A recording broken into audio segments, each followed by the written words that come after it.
और आगाज करेंगे बिहार की बड़ी और अहम खबरों के साथ।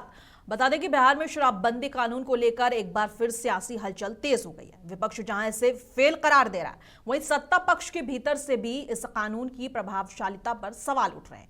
केंद्रीय मंत्री जितिन राम मांझी पहले ही शराबबंदी की समीक्षा की मांग कर चुके हैं। मंगलवार को बिहार विधानसभा में यह मुद्दा फिर गूंजा। नीतीश कुमार की मौजूदगी में उपेंद्र कुशवाहा की पार्टी यानी केआरएलएम के विधायक माधव आनंद ने शराबबंदी कानून की समीक्षा की मांग रखी। इस पर इंडियन इंक्लूसिव पार्टी के विधायक आईपी गुप्ता यानी कि इंद्रजीत प्रसाद गुप्ता ने सहमति जताई है और बिहार में शराब नीति की समीक्षा की मांग की है। मैं समर्थन करता हूं कि समीक्षा होना चाहिए। एटलीस्ट कम से कम इंडस्ट्री को प्रमोशन करने के लिए शराब नीति का होना चाहिए समीक्षा, क्योंकि जब बड़े बड़े सीईओ आते हैं और जब लोग आते हैं तो वो निश्चित तौर पे विदेश के लोग आएंगे, इन्वेस्टर आएंगे, अब वो लोग उनके आदी होते हैं। और मुझे लगता है कि बिहार इंडस्ट्रियल पॉलिसी को इफेक्टिव बनाने के लिए ये शराब नीति पे समीक्षा होनी चाहिए और विद सर्टेन स्ट्रिजेंट लॉज या नॉर्म्स ये शराब नीति की समीक्षा होकर लागू भी होनी चाहिए। मैं समर्थन करता हूँ कि और महाराष्ट्र सरकार ने मुस्लिम समुदाय को शिक्षा में दिए गए 5% के आरक्षण को औपचारिक रूप से खत्म कर दिया है। नया शासन निर्णय जारी करते हुए सरकार ने 2014 में शुरू हुए इस आरक्षण प्रक्रिया को पूरी तरह खत्म कर दिया है। अब इस श्रेणी के विद्यार्थियों को कॉलेजों और अन्य शैक्षणिक संस्थानों में 5% का आरक्षण नहीं मिलेगा और न ही इस श्रेणी में नई जाति प्रमाण पत्र या वैधता प्रमाण पत्र जारी किए जाएंगे। इस पर जेडीयू नेता खालिद अनवर ने अपनी प्रतिक्रिया देते हुए कहा है कि ये भेदभाव देश की तरक्की के लिए बाधा बनेगा। साथ ही अपनी ही घटक दल के द्वारा शराब नीति की समीक्षा की मांग को लेकर भी उन्होंने तीखे तंज किए हैं। बता दें कि आरएलएम विधायक ने शराब नीति की समीक्षा की विधानसभा में मांग की थी। अब इस पर खालिद अनवर ने अपनी प्रतिक्रिया दी है। देखिए, महाराष्ट्र में नई गवर्नमेंट आई है, एक नए मैनिफेस्टो के साथ आई है, नए एजेंडे के साथ आई है और वो लोग अपना एजेंडा लागू करेंगे। ये कोई नई बात तो है नहीं। अब अगर मान लिया कि रिजर्वेशन दिया गया, एक सर्वे के आधार पे दिया गया मुसलमानों को कि बैकवर्ड हैं, एजुकेशन में इकोनॉमिकली बैकवर्ड है, उसको लिया जा रहा है, तो ये भेदभाव फलां को हम देंगे, फलां को नहीं देंगे, ये देश की तरक्की के लिए बाधक होगा और ऐसा नहीं होना चाहिए। मोहन भागवत जी पढ़े लिखे आदमी, एक बड़े इंस्टीट्यूशन के वो जिम्मेदार हैं। उनको अगर लगता है कि देश में मैन पावर की कमी हो रही तो एक नेशनल पॉलिसी लेकर के आए कि बच्चे ज़्यादा से ज़्यादा पैदा किए जाए, जैसे रसिया लेके आया, जैसे चाइना लेकर के आया है। और हालांकि हमारा देश तो अभी पॉपुलेशन की वजह से घोर प्रॉब्लम में, बहुत ज़्यादा प्रॉब्लम हो रही है, जो पॉपुलेशन बढ़ रहा है लगातार, उसकी वजह से। अब इस तरह की बातें वो क्यों कर रहे हैं मुझे नहीं समझ में आता। और अगर ऐसा है कि किसी को अपीज़ करने की कोशिश कर रहे हैं तो ये सही नहीं। समीक्षा की बात देखिए, समीक्षा की जो बात कर रहे हैं वो लोग समझ नहीं रहे हैं कि शराबबंदी क्यों की गई और किन लोगों ने की है। ये कोई नीतीश कुमार का अकेले का डिसीजन नहीं है, ये बिहार के 14 करोड़ लोगों का डिसीजन है। और जिनको इससे लगता है प्रॉब्लम है शराबबंदी की वजह से, वो लोग मुझे नहीं लगता कि उनको इस तरह के फैसले पे एतराज करने के बावजूद भी हम लोगों के साथ खड़े रहना। अब बिहार में शराबबंदी कानून को लेकर बयानबाजी का दौर जारी है। केंद्रीय मंत्री जितिन राम मांझी द्वारा पहले ही शराबबंदी की समीक्षा की मांग और फिर सदन में उपेंद्र कुशवाहा की पार्टी आरएलएम के विधायक माधव आनंद ने शराबबंदी कानून की समीक्षा की मांग से विपक्ष को नीतीश सरकार को घेरने का मौका मिल गया है।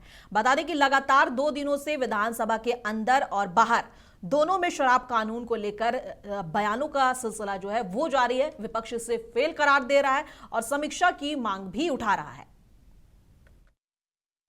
शराबबंदी के बाद बिहार में बहुत बड़े पैमाने पे चुपका व्यापार की शुरुआत हो गई और बिहार में बिहार सरकार को बड़े पैमाने पे राजस्व की क्षति हुई। शराब नहीं बिकता और आपकी राजस्व की क्षति होती तो कोई बात नहीं था।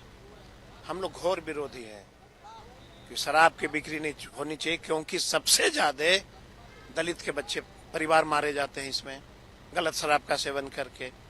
हम लोग उसके हितैषी हम नहीं चाहते हैं, लेकिन आखिर किसकी मिली भगत से इतने बड़े बड़े कारोबार हो रहा है। सारे थाना से लेकर के सारे जो इसको रोकने वाले तंत्र था सब फेल कर गया।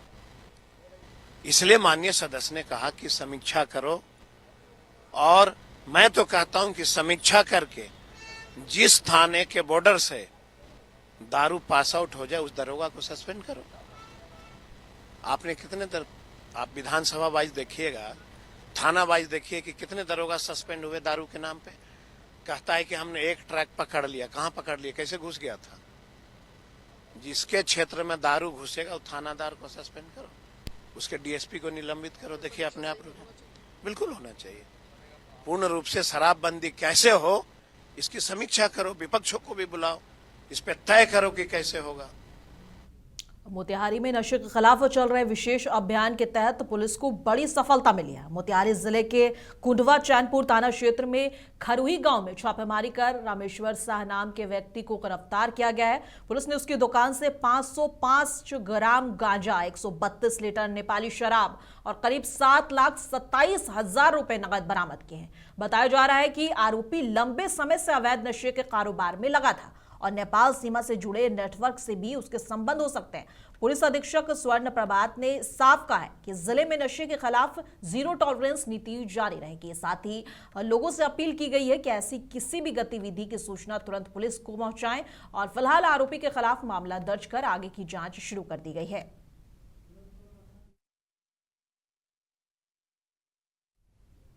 बिहार में किसानों की आय बढ़ाने और खेती को मजबूत बनाने के लिए सरकार लगातार कृषि रोड मैप पर काम कर रही है।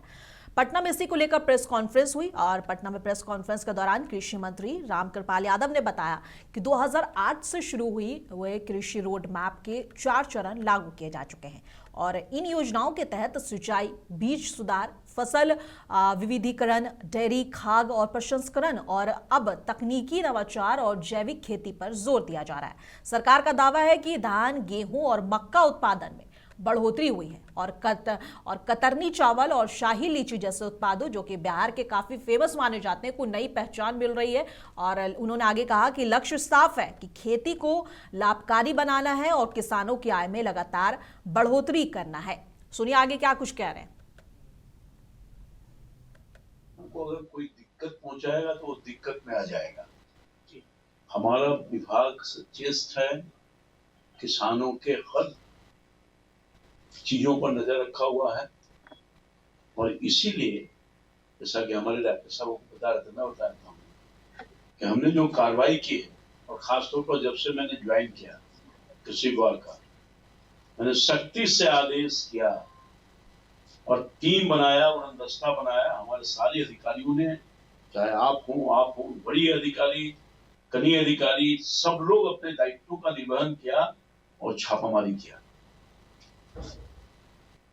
जिला स्तर पर भी छापामारी हुआ, जहां से भी हमारा उड़नदस्ता किया, मुख्यालय से सब जगह छापामारी हुआ और उसी का परिणाम है कि 25 और 26 में 16/2/26 तक जो कार्रवाई हुआ 104 उर्वरक प्रतिष्ठानों पर प्राथमिकी दर्ज कराई गई और यही नहीं 419 उर्वरक प्रतिष्ठानों के लाइसेंस रद्द किए गए। और मैं समझता हूं कि ये छापामारी, जैसा कि मैंने कहा, मुख्यालय से लेकर के जिला स्तर पर उड़नदस्ता के रूप में जा रहा है और आगे भी विशेष तौर पर निगरानी रखी जा रही है।